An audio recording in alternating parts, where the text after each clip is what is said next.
I wrote a post for LinkedIn today that ended up getting quite a bit of impressions, much more than I would have usually gotten. Really having no following on LinkedIn, it got pushed out quite a bit.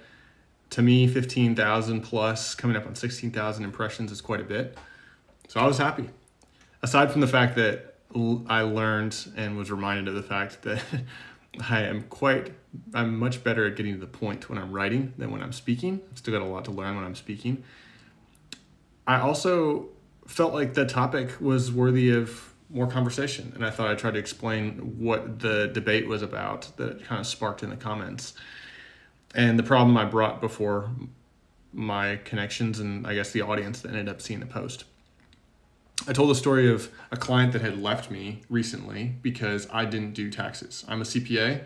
I do bookkeeping and basically accounting operations consulting and advisory for businesses that have that need and are at that point in their growth stage where they need to have some assistance with their accounting function. But I don't do tax, which is kind of surprising and definitely against the grain of most local CPA firms of old, the traditional types.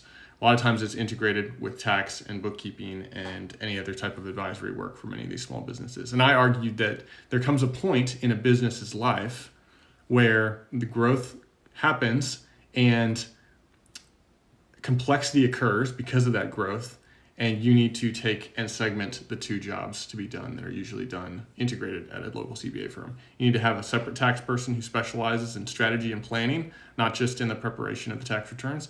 Then you need to have another person who knows what they're talking about related to accounting operations, how to structure the tech optimally, how to use the best tech, identify the right tech for use in your business, how to make sure month-end close happens in a timely and accurate way, how to make sure the presentation of the financial statements is correct for both you and your internal stakeholders, but also for external stakeholders.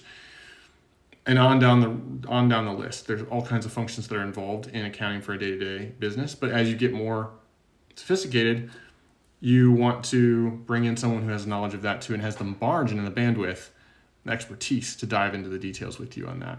A lot of that just can't be done, I feel like, at the local CPA firm level because there's just too many things going on. They're trying to be an expert at too many things at once. Now, not every firm is the same. There are definitely firms who are able to pull this off. But my argument is, especially as businesses get bigger, I'm talking in the realm of 2 million or more in sales, maybe even more than that, where they can justify outsourcing, it's time to think about getting two different specialists.